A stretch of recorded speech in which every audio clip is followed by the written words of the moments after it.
Welcome to the Nerd Party. Hello, I'm Charlene Schmidt. I'm Patrick Schmidt. We just watched Objects at Rest, episode 21 of season 5 of Babylon 5, and it's time to babble for 5. Once again, Babylon 5 has given us a fantastic series finale. This is like the 7th series finale we've had in this series. It was pretty good. I should have known this was coming. It resolved a lot of storylines, including the storyline of Babylon 5's biggest wuss and my least favorite character now. Oh, gee, who would that be? Mr. Lennier. He was a wuss 3 separate times. He came back at all. Don't you love how Delenn actually said, "What are you doing here?" Yeah. The hell are you doing here? You don't belong here, right? Okay. 2, airlocks the captain. Traps him in with some coolant gas anyway. Yeah. 3, he runs away. As he said, he was too ashamed after what he did. He did betray the Anla Shock. And had nothing to do with Morden, had nothing to do with the Shadows, had everything to do with Lennier. The way that he holds the photo of Sheridan and Delenn, you can kind of just tell that his resentment has reached a whole new level. It makes sense that he more or less flips out. He's been trapped in almost like this weird fantasy world of his for so long that I think he has lost sight of reality.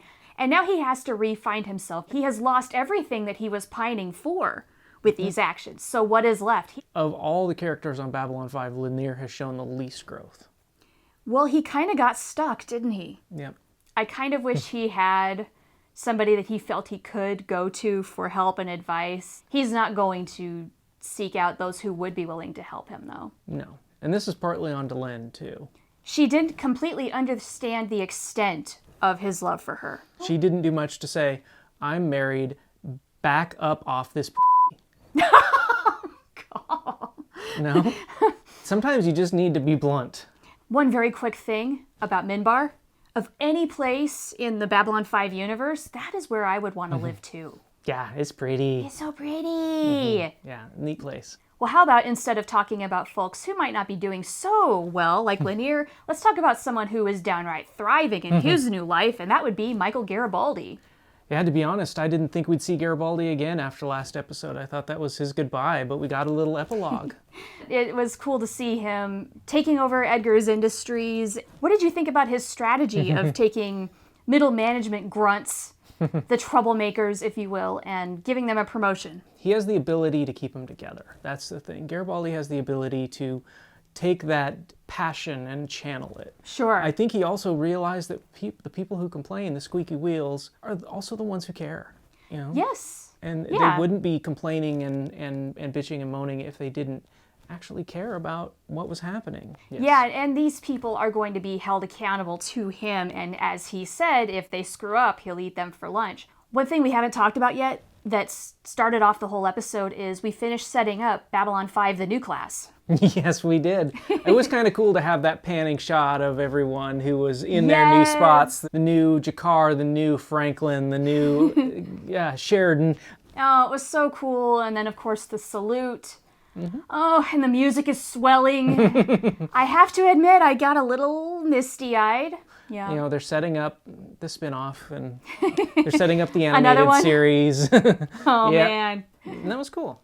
Sheridan's send-off was a little less than quiet, which is what he had wanted. Franklin got that. He got to go with no ceremony. Sheridan and Delenn, on the other hand.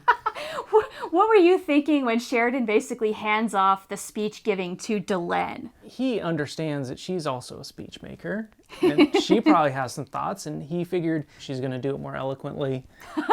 It's true, he's not wrong, but there is a part of me that thinks, oh, you just didn't really want to do the work, so make your wife do it. Yeah, well, I mean, there's a part of that, too. Let's circle back now to Minbar, and somebody else who's making a glorious return, and that's Emperor Malari. I thought that maybe we were done with Londo. Sure. Nope. One more visit. So despite the weirdness, it's really good to see him, and despite the gift, what's really cute, the most beautiful way to wrap up this episode is Sheridan's video to his unborn child. Sure. Aw, cute. The problem with this is that he's not done. Sheridan's not done. This isn't the only time he's going to do this, and he's going to end up with a backlog of like 200 hours of film to watch. He's going to get so tired of it. Oh man, this poor kid's gonna get so bored. Yeah, he's gonna be like, Dad, I'm tired of listening to you. Yeah. Sheridan's gonna have the best dad jokes though. You know it. Of course. This leaves the whole series in just this high note and beautiful place. Yeah, it's a good place to end, which makes me wonder why there's one more episode coming. Oh, you'll see. Well, with that said, do you want to go watch the last episode now? Let's go do that. Let's go watch the real series finale. Yes! Oh my god, I can't believe we've reached this moment. I'm excited and I'm nervous and I'm kind of filled with a bunch of emotion right now. Oh my gosh. I'm just filled with relief. Are you really? It's been a journey, that's for sure. It's also been a lot of fun, and I've enjoyed it, and I've enjoyed sharing it with you, and I've enjoyed sharing it with you guys as well. Yeah, this has been a lot of fun. We'll muse more on all of our feelings in the future. We have to do our commentary on Sleeping in Light, the last episode. And of course, we'll do a big wrap up to discuss everything because finally, spoilers won't apply. Yeah. Now, with this episode, don't you dare say anything about Sleeping in Light. You hear me? Yeah. Appreciate that. Thank you. Thank you. Please don't spoil anything in the comments, but please comment. We would love to know your thoughts. We got so much to talk about this episode. We can focus on that and do just fine. Yeah. And all right. Until then, we'll see you next Sunday. Okay, everybody. Bye.